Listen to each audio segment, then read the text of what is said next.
Yo, what up? This is Trust the Profits, podcast number 35. Welcome in tonight. We got some big action happening right now. We got the Derby preps going on. Obviously, I've got a big guest tonight. Joining me is let me just put this flat out for you. Horse racing industry legend. Whoa. I'll take handicapper, analyst, and television superstar. A superstar by all stretches. Doesn't matter if you're an Esquire subscriber or not. The guy, Pete Rotondo Jr. Thanks for coming on, Pete. What up, man? What's going on? Thanks for having me. This should be fun. Thanks for the invite. Yeah, absolutely, man. We're just a low-key group of fans trying to connect with as many industry peeps as possible and see what's going on. Catch up, get some advice for the kids out there trying to bet. Before we get too in depth in anything, so this is podcast number 35, and what we do here is we honor famous athletes who wore that jersey number. In this case, 35. Okay. All right. So, and we talked a little bit before we got started here. Pete, not necessarily a giant sports fan across the board, but for me, my man Justin Verlander as a Detroit Tiger guy. I mean, that's the obvious one for me. We got Kevin Durant. I got a Verlander story for you right off. Yeah, hell yeah, bring it on. Let me finish with my 35s and we'll get right into it. You got a Verlander story, I'm all in. Okay. Ricky Henderson. Frank Thomas, familiar with his work. Sure. White Sox. Yeah. F the White Sox in Chicago and F all of them, but remember the Nigerian Nightmare, Christian Okoye? I don't know if you're old enough. No, we met him. Yeah, he was at Santa Anita recently. Get this shit out of here. Yep. All right. So the guy knows Christian Okoye. That's how big of a guy Pete Rotondo Jr. is. This guy knows Christian Okoye personally. So give me the Verlander story. Let's just jump right in. Verlander, 2015 Breeders' Cup. Did you meet his wife, by the way? Because that is not a bad-looking woman, if I'm going to be honest with you. 2015 Breeders' Cup at Keeneland. Kate Upton is one of our ambassadors of the Breeders' Cup. So she worked with us that year a little more than normally, which means she went on the Tonight Show to promote the Breeders' Cup. She did a couple things for us. She did a Vogue shoot. She did all this stuff. Anyway, and she came to the event. She gave out the Classic Trophy presentation, and of course, she was dating Verlander at the time.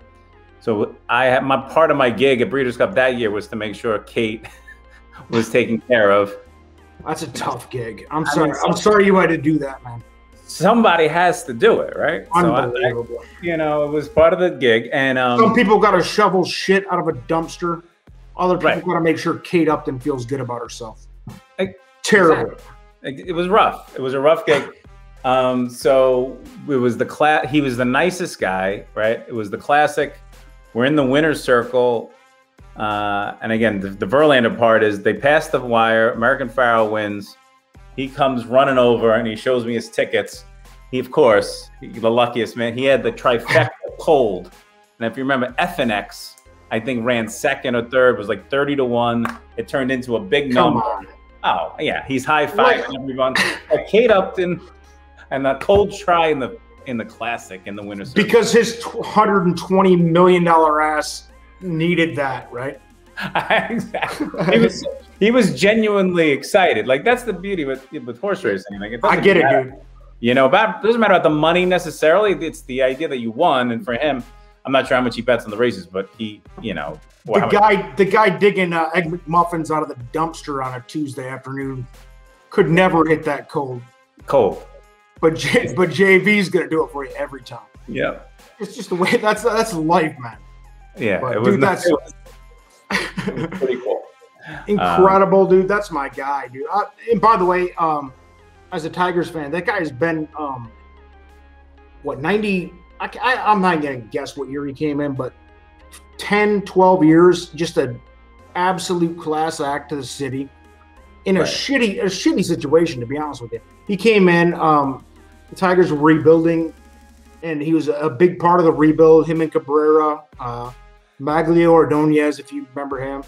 But Pudge Rodriguez, but there was a great team they put together there, and Verlander was just a class act all throughout it. So I can't say enough good things about him. And then Kate Upton's not a bad looking girl, so she was very nice too. Like really sweet, down to earth, totally flowing with the program. It was great. When did you leave Detroit?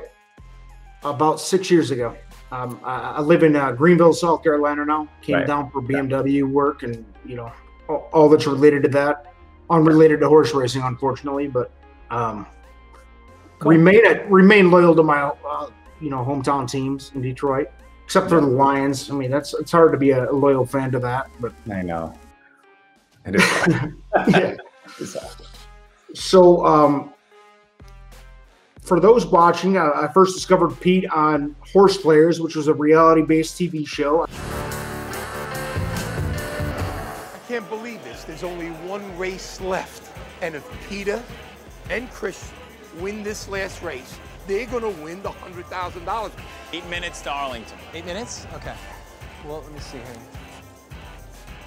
We're going to bet this 6 horse.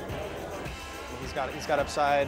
He's only been on the grass twice. We live and die on that, and here he is. Someone. Yeah, it's all right. It's the last race of the day. It's all in right now. We got a shot at $100,000. Christian's got one $40 bet left. We're going all in on a long shot. This is it. Full disclosure, I just needed to tell you, I bought the frickin' on Amazon. Amazon. I bought the frickin' series again, like last week, so that I could prep for you guys. Wow. I gotta keep it real and relive it, remember what I saw, because I loved it. What was that, 2014-ish? Yeah. Yep. And I loved that show, man. I was like instantly like a crack addict trying to jam a needle into my arm. Just like, give me more of this horse player shit, because I got it completely. And I gotta tell you, dude, one of the reasons I love this show was that I think whoever was like the producer, director, they put together a pretty good cast of fucking characters from across the board. You had some, like I told Matt, I thought he was the most normal guy. And then you had like you and your dad and Lee, right? Big Lee, yep. You guys were like the wild, you know, the rambunctious crew inside the stadium having a freaking party, and that reminded me of myself a lot. But then you had the nerds in the corner. I think all of it was relatable. I thought the show was great. And unfortunately, I think there's not enough people in our game to make that thing, you know, have more than one season, because I thought it was great, dude. I thought honestly it was done really well.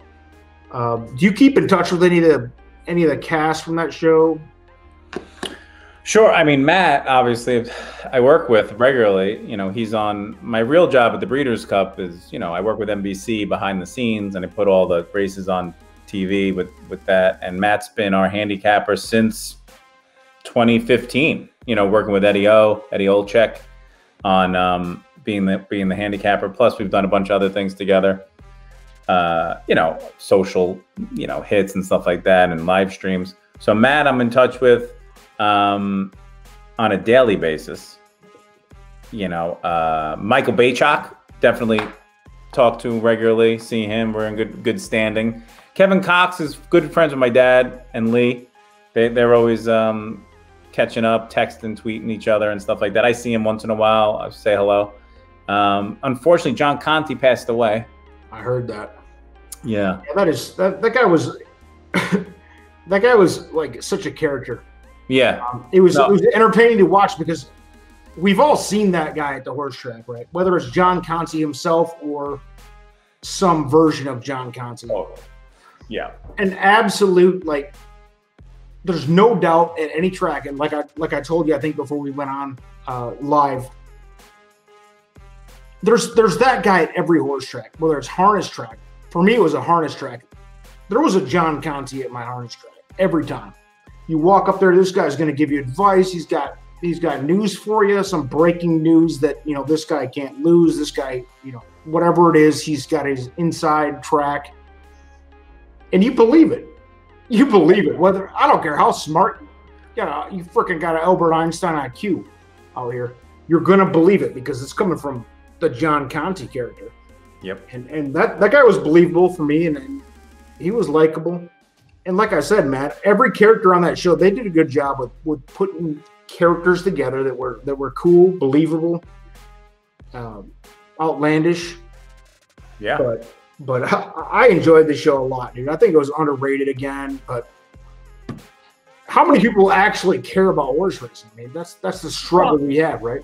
It's more than you think, because I've been at it a while. You know, it's just that kind of show is the horse player, right? I mean, there are fans, there are casual fans, there are people that like get dressed, go to the track. There's a whole different types of fan, right? Mm-hmm. The horse players, that's that core group. And honestly, you know, after if it lasted more than a year, or 2, 3, it could, just like other shows and that are like these niche things. I mean, who would have thought Pawn Stars would have been anything? Yeah. Pawn Shop, like it's the exact same thing. It could have got a following going, but what happened was Esquire Network just wasn't run correctly. I mean, listen, they're out of business. They packed up shop after 2 years. They were nice people, but they literally had no idea what they were doing. The production guys were pretty good. You know, we worked well together and helped get it off the ground and everything, but it deserved another couple. It deserved at least another shot, another year. And part of the reason we probably didn't get one is that year we didn't win. If you notice, I know. And 100%. But then the next, it's funny that after they stopped shooting, that next 9-month period, Matt won a contest, the big one in New York. Christian won the Horseplayer World Series. Baychok won another big one. It's like everybody started winning, but it was too late at that point. So anyway, it was great memories. We had a great time. I mean, listen, I got to go around the country with my dad and Lee, and they fought cameras following us betting horses. I mean, and like you said, I mean, there's so much to be like speculated of what could have been with that. Mm-hmm. But at the same time, somebody like me who was actually into it, loved it from every aspect, as a fan, as a player. I was like, shit, man, look at how much fun these guys are having doing what I'm doing. I'm doing this like a, $10 win play show bet level. Right. At a shit harness track at 20 years old or whatever, But the funny part is, to me, is like trying to convince somebody to watch something like that. It's like, yeah, it's about horse racing, but it's a reality show. Yeah, it was character driven in that sense. But, part of the production that, again, if you could do it again, there's so much of that personality stuff didn't make the air that they cut out. I mean, so much of it. And I think, again, it was a combination between the network and the producers not agreeing on the theme and on the point, the trajectory of it all. But again, I wish I could get that footage back, because there's some amazing, fun stuff that never made it on the air. But again, it was a great show. Yeah, I'm sure, man. So a lot of that for me, like on a personal level, was you, your dad, and Lee. Like, I think I could relate to you guys more than anybody. It reminds me of my uncle. Dude, I was like when I was in my early 20s, like I was the loud idiot at the track, like screaming and yelling. Again, at a harness track in frickin' Metro Detroit. Mm-hmm. I think better than anything, you guys came across as like, you needed to win that. Even if it was like a $10 bet and meant nothing to you financially, you needed to win that for you mentally. Yeah, no doubt. And that's what it comes down to with gambling. Like, so my next question is a big question for you. With all that you're involved with business-wise, like, to the viewers that don't know what Pete does, he's a big, what's your title? VP Entertainment. Yep. He's a big-time guy with the Breeders' Cup, which is the biggest event in the world. Needs no introduction. What do you do exactly? So now, basically, first of all, it starts with TV. Anytime you see anything on television, on NBC, except for the Triple Crown, it runs through us, the Breeders' Cup, right? I work with them on the talent, the production, scheduling of the races, the sponsorship. We have a sponsorship department that sells, and we help. We control the commercials on those shows. So we get that on the air, and we fund it all. You're the guy. And don't be modest. No, I'm just, I'm not the guy. I'm just saying you're the guy. You're the guy behind the Breeders' Cup as far as what we see as the fan. And you should be proud of that, dude. A lot of things, yeah. I mean, the social media, you know, that's part of my job. All the content. We have these live streams we've been doing, you know, with Cocktails and Conversation last year with Brittany and Nick Luck. You know, various pieces of content you might see, and then of course the celebrity ambassador program. You know, we have these passionate celebs that like horse racing. We try to get them active around the Breeders' Cup. Kate Upton, for example, like Elizabeth Banks. Who's a big, you know, actress, producer, really. Now Bobby Flay, you got, you know, Joe Torre. Walker Buehler became an ambassador 2 years ago, and the nicest guy, just really getting into the game now. Lives from Lexington, Kentucky, right? And then of course he wins the World Series, and he came out this year. He was actually part owner of Authentic through My Racehorse. And then next thing you know, he's in the winner's circle presenting trophies. It's like, that guy's life is too good. It's like another Verlander story with Walker Buehler. Like, can't something bad happen to this fucking guy? Let's be honest. I'm joking. He's fully legit too. Like I'm seeing. He really is. So, I mean, the real he's deal. so positive and like calm. If I had that type of thing, I couldn't control it. I know. Yeah, I'd be a bad influence on everybody. Yeah, but that's why I'm here. That's it. So basically, everything you see, you know, out on television or on social, content-wise, you know, basically flows through my department, I guess you would say. And yeah, it's a lot of work in the sense that, you know, for 6 months a year, it's 24/7. And then the other 6 months, we're planning for those 6 months and trying to build something, or fill in the gaps or make financial sense out of something. I get it, dude. I'm fully relatable in a different field, automotive for me, unfortunately. But so with all that you do on the business side of the game, are you still able to enjoy handicapping and get out and enjoy it, like with your dad, for example, or Lee, or just with a friend or your wife or whoever it is?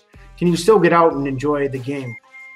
Yeah. And be honest about that. Like, yeah. So what I started was, I'll give you a quick story if you want. You know, sure. Take your time. Yeah. So the pandemic hits last March, right? So now we're locked down, we're home, and it's my birthday, right? April 11th.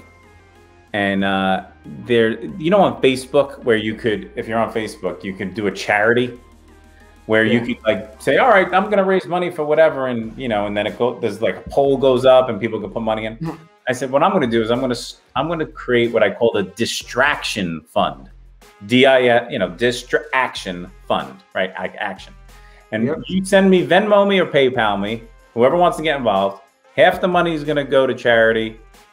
Yeah, I mean, we're going to bet whatever I get. Half the winnings go to charity for the weekend. Till Derby Day, which then wound up being not Derby Day, but till May. And the other half will go back to the people. Long story short, on my birthday, the April 11th, I hit the pick five at Oaklawn. Mr. Big News won the race that paid $97, whatever. And I hit the pick five for $25,000. Half went back to the people, and then I wrote a $10,000 check to Breeders' Cup charities. Nice. Right, so that basically started off this thing. When I've done now every couple months, I call it the distraction fund. And when I feel like doing it, and everyone throws in, and we've been, you know, winning some money for the past year, on and on. You know, Rainbow Six mandatory payouts and big pick fives here and there. So yes, and especially because of what's happened, I guess not many positives have come out of this, obviously, but spend more time home, more time handicapping, and then I'm getting people involved that, you know, I'm Venmoing guys from high school I haven't seen 30 years, right? Yeah. You know, and then suddenly they're involved and people are getting involved. So, I'm most definitely. Worst things you can be doing that. So I mean, yeah, that's admirable, especially, you know, like whatever level of success we can all share with friends, and like you said, people from high school 30 years ago, whatever it is, man, like just do it. It's a shitty time to be alive. Like, no doubt. You know, especially I understand you're having a baby soon with kids and everything else. Like we all understand, like it is tough. It's a tough grind. on a daily basis. So whatever you can do to help humanity, man, like I'm all in. And well, I can tell you are too. So that's good. Yeah, exactly. And that's to your question though. That's the point. It's like, am I still handicapping 100%? Am I betting and enjoying that part of it? Totally. When it comes to Breeders' Cup weekend, no, because I'm working and I don't have the concentration. Of course, I'll put in some action just to have action. But you can't function without it. Right. Well, I mean, it's got to be on in the background, right? Like no matter what. Yeah. But the serious playing. I guarantee. By the way, I hate to interrupt, but I guarantee you're checking your phone like fucking 6, 12, 13 trifecta box or whatever. Like you're checking that thing. I don't care who you're talking. You might be talking to like Jesus Christ is on the line, but you're like, hang on a second, you're gonna check.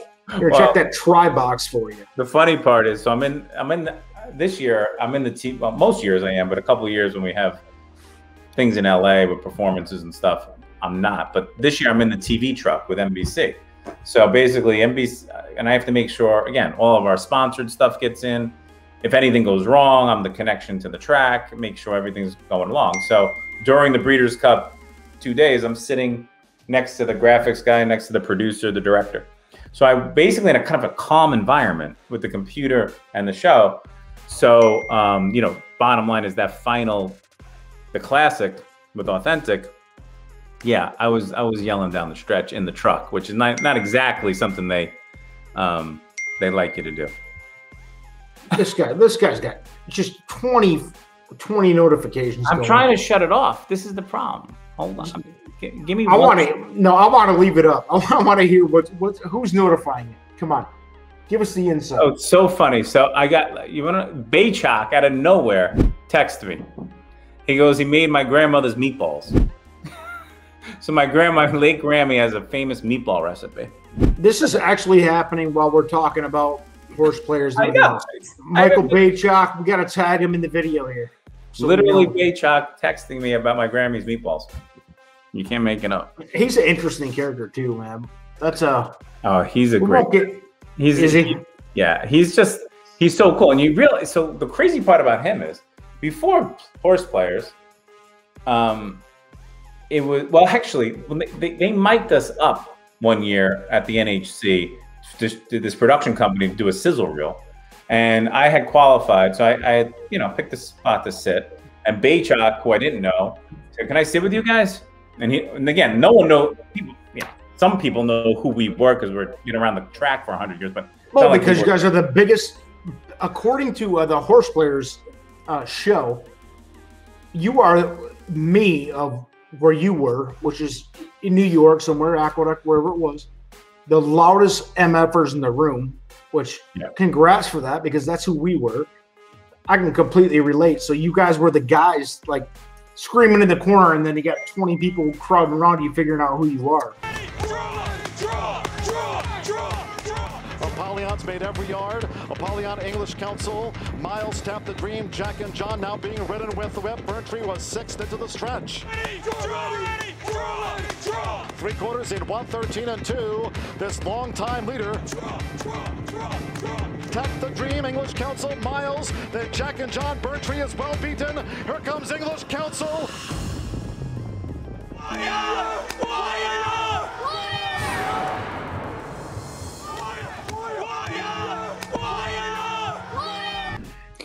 Right. Well, yeah, and that's why I completely adapted to your group. Right. Is that Baychok again? What's going on? No, so Baychok, the year he won the $1 million. Me, Dad, and Lee, we sit down. I get qualified, and Baychok sits with us. Don't know him, just sits down. Next thing you know, we're with him, and then now he's alive for the $1 million that second day late. And if you watch the video back of him winning, you see Lee in the background, you see me and Dad doing the whole thing while he just stands there with straight face, winning $1 million by a nose by $1. It was the best. Incredible. It was the best whip route of all time. You're either a giant gamble-holic that gets exactly what you just said, or you're not. Yeah. Because when you did this right here, that means something or it doesn't, dude. And yeah. And it absolutely does. And I think I remember that scene. Oh, it was amazing. Yeah, dude. like that's the biggest moment ever for me. It was like poker, and we'll get into that in a minute. But okay. So as you're big in the Breeders' Cup, obviously. So tell me about like your day to day. What are you up to? What's a typical day for you with the Breeders' Cup, and basically any other aspect of life? What are you doing? Well, will you wake up tomorrow, Friday morning, February 12th? What are you doing? Typical day. Well, it depends on the month, right? I mean, January, February are really a lot of planning is involved. A lot of calls, a lot of Zooms, planning the TV series for the year, planning the schedule with various content teams, the social media calendar. A lot of rainbow pick sixes coming. Rainbows. Yeah, it's funny though. I handicap those. I got to do it all in one swoop. So I'll do that on the Saturday morning is a rainbow, mandatory payout coming up at Gulfstream. So I will making sure I cover all the bases here. Exactly. So we'll get involved. I'll literally from like 10 a.m. to 1 o'clock. I will map out the tickets. But so it depends on the type of part of year. When it's challenge season, once the Breeders' Cup Challenge Series kicks off in June, I'm on my phone all the time. It's constant because there's so much going on. We got teams going to the track, covering the races. We got the TV shows happening. Working with TVG is a big partner of the Breeders' Cup now.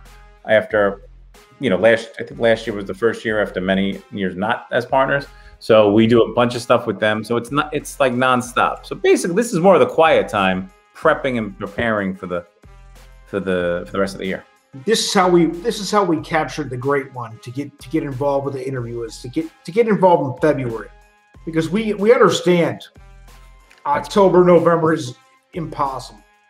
Yes, I know, because we tried to hook up Breeders' Cup week or the week before, and it was like, yeah, and I completely understand. And ran out of racetrack.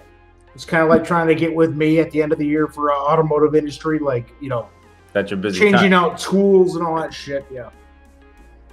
And so, exactly, incredible. I'm serious when I say I'm grateful to have you on, man. So, I'm glad to be here. I got a couple big questions. This is big. This is bigger than the game. This is bigger than your dad and Lee slapping your fucking programs and all that, which means the world to me, by the way. Yeah. But so check this out, man. This is a big deal. So, with the experience on the media side of shit in this game, entertainment side of the sport, what trajectory do you see the horse racing industry as a whole on right now? Are we going up? Are we going down?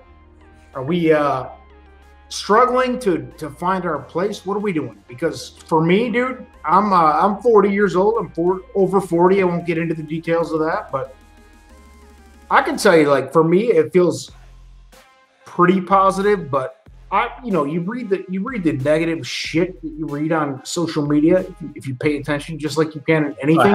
Yeah. I want to know because you're an insider. You're a guy who actually spends a lot of hours on this. I don't want the bullshit rainbow angle from you either. Like I want to know, like, if this needs help, let's talk about it. So I've been doing this since 1999. I started at the NTRA in 99. Back then, the NTRA, had all their tracks as members and had, multi-million-dollar budgets, whatever, and that kind of all went away through the years, through the various issues. So why I say that is I've been around for 20 years plus now, which is crazy, but it's true. So we're getting old, bro. I think you're about the same age as me, so yeah, we can relate. I'm with you. So I've seen it all, and I've seen the ups and I've seen the downs, and I've seen now what I think is back up again. And I'll tell you why. First off, you have to clean the game up. You have to start. In other words, when you have a product, there can't be any defects in the product you're trying to sell, because if there is, you're gonna get recalled, and things are not gonna go well for you. You know that, right? In the auto business. Auto business, yeah. Volkswagen, right. Remember that whole thing? Yeah. Yeah, right. But the seatbelt retractors that was killing people and all that. Yeah. It'll stop a business, yes. Right. So after 20 years of talking about it, they finally are, working on this Horse Race Integrity Act that's really going to change and clean up the game. It really is. It's going to happen, and it's going to take a lot of hard work. But the people that are involved now and that want it to happen are taking the time and energy to make it happen. So this will be a real thing, and the game will get cleaned up. And it's going to take however long it takes, but it's happening. It may take a year, it may take 2 years, it may take 3 years. But once you clean up the game, in the sense that everyone's on the, much more equal playing field. As you know, every state's different right now. All these different schools. Crazy. Everything's just got to it's got to be even, right? And it's got to be clean as possible. And I think you start there. So that's a major part of it. I mean, because ultimately right now, there are problems when, you look at these drug positives here and there, whether they're really that bad or they're not, it doesn't matter. It's perception is reality. They got to stop, and it's got to be cleaned up. Yeah. So that's happening. Right. Number two, I think sports betting, which a lot of people would say is a threat, I think is an opportunity if we play our cards right. 100%. We have to be on the same platforms as the sports bettor. When you go on your FanDuel account, when you go on your, I was going to say like they are in Michigan, they just started, but you're not there. Yeah. Yeah. So I'm well aware though. Most of my friends are still up there. So yeah. So it's a big deal, especially with Barstool and all that. They get going big with it. Yeah. Yeah. You have to be right there. So I know there's TVG and FanDuel are in the same company. Fox Bet is owned by the same company as TVG. I think ultimately that's where we got to go. We got to make sure that we're in position for when fixed odds comes around, and everything, that we're on the same wallet, same platform, same everything. So I think that's happening, meaning the planning, that the hope and the push to try to get that done is underway. Bottom line is our races are 2 minutes long. We're literally custom made for everybody's attention span in 2021. Fuck yeah. I fully agree. Right. So it's the ultimate gamble. I don't think the young people, I was gonna say the kids, that's what I call everybody. Does horse, anybody who listens to anything I do, I call the kids because I'm a smart ass. But I'm telling you, like, horse racing should be a lot bigger than it is right now, because it's 2 minute ADHD nation. Right. Like, I mean, come on. Like, it's all over, baby. You can speculate for a month like we do about the Derby or the Triple Crown, the Breeders' Cup, any race. We're all going to sit here and talk about it for a month. Yeah, no, exactly. And it's over in 2 minutes, bro. And that's good. That's good, dude. Like, yeah, I think it's but fun. again, so it's like, I've always felt this way. Being a niche sport, so to speak, is okay for the time being, as you're trying to get your act together. Once you have your act together and everything's on the same playing field, cleaned up, whatever, then let's go all in and promote the hell out of it. Right now, it's kind of like we're treading water a little bit as we try to make sure that we can answer the hard questions. Because once you get to a certain level of popularity, then they start asking questions, and you have to have the answers, and things have to be on the up and up.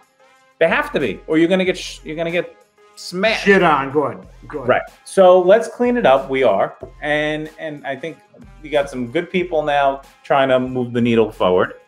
A lot of the older regime is fading away, and I think that's ultimately where we got to go, and it's happening. That's what I see anyway.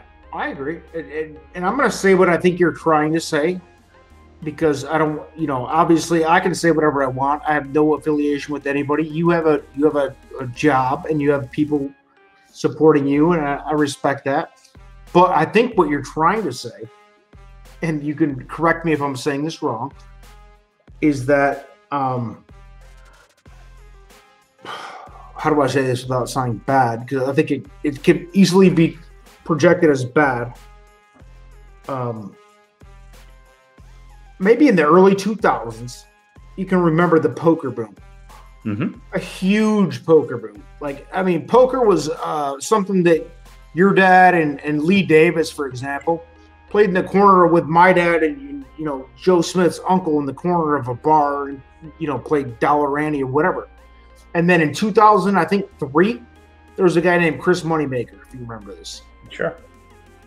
There was a Chris Moneymaker tournament where it was the first time, and it was on ESPN. A gold standard, became legendary. And Chris Moneymaker is still obviously memorable 18 years later. And for what? To play cards well? What's the difference between playing cards well and playing a trifecta? There's no difference. So, you know, I read a story with you. You talked about Daniel Negreanu. You've interviewed him before, right? It's the same. We met. Yeah, I met him at a charity poker event where he said, I asked him if he bet horses, and he said absolutely not. And he's like, well, and I was like, why not? And he's like, because of the takeout. Yeah, like you can't beat it. So, which is again, that needs to be addressed. I don't know if it's ever going to be where the horse player today is going to be thrilled with the final result, the way the game needs to be put on and stuff like that. I think there should be certain bets that are, you know, super takeout friendly and maybe across, you know, kind of things like that. But, you know, I don't know how low you could get it to go and continue to have the support from the government, the race and the horsemen to make sure that the purses are, you know, ultimately. Yeah. And there's a really good chance that nobody will ever be happy with anything, and then they'll all tell us they get fucked or whatever. But I mean, that's a very real possibility. Yeah. I'm aware of that, but if you wanted to have like a Chris Moneymaker moment for horse racing, and I think there's a lot of people like us that genuinely want that. Like, because I mean, I am a huge poker player. There was like a 10-year span in the early 2000s where I played that until it became illegal in the U.S. Where that was I made a lot of money playing that. Yeah, arguably a professional poker player at that point. And I probably would be today, but they took that away, you know, whatever the bullshit government stuff was. But in any case, like, what is something that could make that happen for horse racing? Because I think a lot of people, the outside people, and I know you're not an outside person, you've been doing this stuff since you're a kid. But for me, as a Michigan guy who didn't even have thoroughbred racing in Michigan, most people around me didn't even. Horse racing is like the old guy chewing tobacco and spitting in the corner and smoking, you know, cigarettes and blowing, you know, shitty 10-cent beer guy in the corner is what horse racing is. So, how do we make this relatable? I know that's what you do for a living. Yeah, well, Well, first off, I think poker exploded because of the card cam. That was a huge part of the deal for TV, right? So the question is, what is our version of that? Yes. And I've been thinking about it for 10 years. And by the way, not just the card cam, which was obviously massive. You're absolutely correct about that. But I think it also helped that Chris Moneymaker was like a guy in his living room. Yeah. $10 buy-in, like Matt Bernier, for example. Yeah, sure. Bought in for like a $30 thing and won his way in to the NHC and blah, blah, blah. No, I agree. But I think that's part of what we need to figure out technology-wise, how to show the sport better. I mean, it's not that different. It's not that much of a reach, dude, like for me. Right. I think horse racing is more exciting to me than poker. And I love both. I mean, believe me, I love both. Trust me. Sure. So I don't understand why horse racing can't make that step, dude. Well, I hear you, but it's like if you understand how to play poker. A lot of people grew up playing poker, like with their dad and their family and their grandmother taught them how to play poker, right? Picking the horses, yeah, you might go with your dad to the track, but it's still difficult to learn the game, how to bet. I think now, it's a good point. But I think now though, it's starting to, these data guys that you're friends with and that you see out there, they're breaking it down for people much easier. I think eventually there'll be enough people out there that'll be offering picks that people will be able to get the information they want, either do it themselves or get it from others in the future. I mean, I do believe that. I also believe when you say listen, I grew up in New York City OTB. Okay. So literally, okay.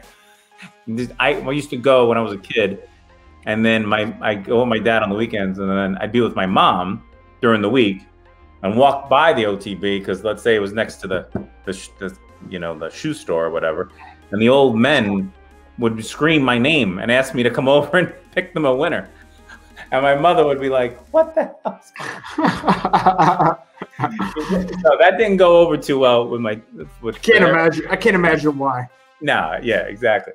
But the reality is, if you watched horse racing on NBC and you only saw the Triple Crown, the Whitney, the Haskell, the Breeders' Cup, the Pegasus, would you have that perception that it's for the old man in the corner with his last $2? No. Absolutely not. No. You would think this is high end, this is cool. You gotta sell it. You gotta sell it. Yeah. I know that's your job, and I personally think you do a great job of it. This is not a knock on you by any stretch, but like, what is there, a college fucking lacrosse game going on tonight? Whatever it is, it's bigger than the fucking horse game. And for that, it breaks my heart a little bit, to be honest, but no, what are we gonna do, man? I'm with you. I want to grow the sport. That's why I'm here. What I'm trying to say though is, again, what the national public sees, the national fans, based on what NBC puts out there, the national media. I mean, that's the mainstream. As mainstream as we're going to get, is all a bit of high end. So it's not like there are two levels, right? There's this perception of the lifestyle, and it's let's get hats and get dressed up and go to the Derby and all these events, and dogs at the Pegasus and all this stuff. And then, of course, there's the other end where it's you're gambling, whatever. I think there's two different audiences, and we serve them both. We give you we'll give you Tuesday from Park, but we're going to give you Saturday from Keeneland, and and then that's okay. And we got to market to both. You need to market to both of them, right? And that's what we do. Yeah, you guys are doing a great job. That's not a knock on anything you guys are doing. Oh, no, I'm not. It is a difficult sell. Trust me, I get it. No, listen, and I don't know. I don't think you're saying we're not doing it. I just think, it may not be seen by everyone what's happening or put in that context. That's all. I think like on the surface, like how do we get more people to even give you the time of day is the real problem. You know what I'm saying? Right. Sure. I gotcha. And so I'll send you my resume and salary requirements like as soon as we hang up here today. Please. So yeah. Please. No, I'm joking, but like honestly, I respect what you're doing. I think it's great for the game. It's great for everybody. I mean, you guys have just the horse players alone in 2014. We're talking 100 years ago. Right. That was great for the game. I wish it would have done more, but yeah, it was. You know what it turned out to be really good for is, of course, the NHC. Yeah. We saw a nice big spike after that, and what do you call it? And it turned out to be, and it elevated all of that. And I feel like there was this new type of horse player for the tournaments got involved, and it became this entire thing. Again, I think that would have been helpful to keep it going, but I think that was the vision of like the Chris Moneymaker thing. It was supposed to be that, right? And it kind of got there, but maybe not with the drive that it needed. But maybe we'll get there someday. It's 2021 now, but yeah, exactly. I mean, so dude, it's been a pleasure for you to have to come on, take some time out. No, chat with a small timer like us. You're taking the time out of your day and night and whatever to promote horse racing. I know you're getting into it big time, and your friends or whatever, and you're doing this and betting left and right. I mean, it's anytime anytime except around Breeders' Cup. I'm happy to come on and talk it through with you. So who's your Derby? Who's your Derby pick as of today? I don't know. Life is good. Life is good. Really? You're pinning me on it? I don't know. Who's yours? Give me three. How's that? I'm going to give you three. Essential Quality. That's my number one, but I didn't want to go that obvious. I'm trying to keep up an image. I got an image to protect out here. I like this horse that ran last weekend. Brittany's dad there. Dream Shake. Dream Shake looked amazing. I think I dropped that for the first time into my top 25, which, by the way, is the official top 25 in all of horse racing. Good to know. Trust the profits. That's it. And this Brad Cox has this Mandaloon. Yeah. I think that's how you pronounce it. Watch for him. I've heard Mandaloon, but we'll go with Mandaloon sounds correct to me. Watch for him to make a big splash next time. I guess he's supposed to run this weekend, or yep. Right? He's in 9-2 at shit. I mean, come on. You've had a couple drinks. Who gives a fuck, right? But those, I mean, again, I don't. We're bringing them real tonight, but we're talking about the industry tonight, and that's why Pete's on here, and you know, we're gonna talk about small time handicapping on other episodes, but tonight, got a guy like Pete on here. We're gonna talk about the big industry shit. Oh, we like to say these things now on record, because then we could call them back after the Derby and go, remember on February 11th we gave out the trifecta in the Derby? Yeah, fuck that. So here's what else, dude. So to close it out, man, okay. There's two things. First of all, I want some get hot, stay hot fucking gear. I want some Breeders' Cup gear. Okay. Whatever you can do for a guy.